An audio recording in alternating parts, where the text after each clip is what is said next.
God bless everyone, friends and family. I just want to make a little announcement here and just bring some clarity so that we can walk in truth and walk in clarity. Clarity is very important, clarity is very necessary in this time. I have something written down here in my notepad. I just wanted to share it with you, but I'll preface it by saying this is the title of this video. Do I charge for prophecy? Or why is there a charge for your ministry services? There's many people, to my knowledge, in the church that have a problem with ministers who charge for their spiritual services, whatever they may be. In my case, I'm a prophet of Yahweh, I'm a prophet of God, prophet of Jesus Christ. And people asking me, why do I charge?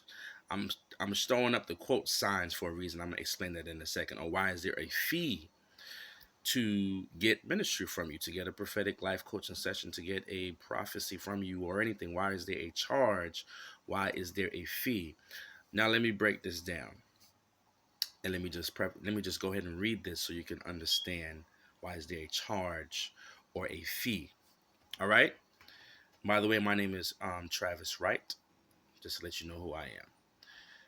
For those who wonder why there is a fee for my spiritual work, firstly, there is no charge or fee for my work, but there is a sacred offering that must be given in exchange for the services that you will receive and or asking for. For the deep work that I'm going to do on your behalf, in exchange for the services that I provide, there is a sacred offering that I require. I'm saying sacred offering because this call, this mantle, this ministry, this services that I'm providing you, it is a sacred gift. It is a sacred office, a sacred call, and it is a safe offering. I'm giving you an offering of my ability, my gift that Yahweh has given me. So in result, there must be an exchange. So that's why I said it's a sacred offering, because it is sacred. You're not just receiving some words, you're receiving words of life. So there is a sacred offering that I require. Biblically, seekers always honored the servant and their work. This is across all cultures, all creeds, has nothing to do with religion. Any spiritual seeker, when they sought out the guru, the prophet, the shaman, whoever, there was always a sacred offering being given to honor the servant and their work, bringing their quality substance. This is a universal law and practice. They brought good quality things, sheep, oxen. The prophets of different cultures and creeds, they didn't have to work because their spirituality, the spiritual service they offered, the medicine, the healing they offered to the people, to the community, was their work, was their life. And the people respected that. They honored that. They took care of their seers and their prophets. For some reason, in the church, we have a huge problem with this. And I just realized that it's not just in the church, it's outside the church too. They expect you to do it for free and just be broke and poor. They expect you to do all of this deep healing work and give you $2. That's disrespectful. Now, granted, if that is honestly all that you have, then we can work out. We can work it out. Because it's really not about me getting your money. It's just about, again, documenting and honoring your respect. I'm even aggravated the fact that I have to explain this. But anyway, so again, biblically, seekers always honor the servant in their work, bringing their quality substance. This is, all caps, universal law and practice. The sacred offering documents, right? Listen, the respect for the fair exchange. It's about what is appropriate for the exchange that you are given. There must be an exchange of some kind. That is why there is a sacred financial offering. If for whatever reason that offends you or it's offensive to you that you have to give an offering to receive of my ministry, I honor your stance. I'm not upset. I honor your stance. I respect it. Maybe I'm not the one for you. Maybe you need to go somewhere else where that's appropriate, where they may not charge or whatever. That's totally fine. I honor your stance. There will be many that will not support me or walk with me on this path, and that is fine with me. I am no longer in any religious boxes or paradigms, nor will I allow myself to be placed in one. I'm just following an ancient and sacred law, order, and right. All right? Here's my biblical references for those who are wondering, is this biblical or not?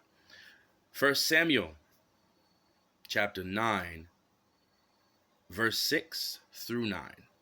And it reads, And he said unto him, Behold, now there is in this city a man of God, and he is an honorable man. All that he saith cometh surely to pass. Now let us go thither. Peradventure he can show us our way that we should go. First Samuel, verse 7, that was verse 6. Verse 7 says, Then said Saul to his servant, But behold, listen, if we go, listen to what he says, what shall we bring the man? For the bread is spent in our vessels, and there is not a present to bring the man of God. What have we? Verse 8, And the servant answered Saul again and said, Behold, I have here at hand the fourth part of a shekel of silver. That will I give to the man of God to tell us our way. Verse 9, Before time in Israel, when a man went to inquire of God, listen, thus he spake, Come, let us go to the seer. For he that is now called a prophet was before time called a seer. Now, if you notice in the scripture, those of us that know this Bible verse, you never find the scripture, I haven't seen it, where Samuel rejected or returned the offering. That shows that it was, again, universal law and practice. It was proper to honor that person with a gift before receiving the services. Okay? And here's the last scripture. 1 Corinthians chapter 9, verses 13 and 14. And it says, Do ye not know that they which minister about holy things live of the things of the temple? And they which wait at the altar are partakers with the altar? Even so, verse 14, hath the Lord ordained that they which preach the gospel should live of the gospel. You see? So I just wanted to make this short video to bring clarity, right? Bring clarity. I don't charge a fee, but I do require a sacred offering for the sacred service that you are requiring of me as the prophet of the Lord to minister unto you, or whatever spiritual work that you are in need of. So I'm going with the shift of the Spirit. I'm not going to worry anymore about, those that are stumbling or those that are offended. That's fine. If that's not for you, you are free to go to anyone else.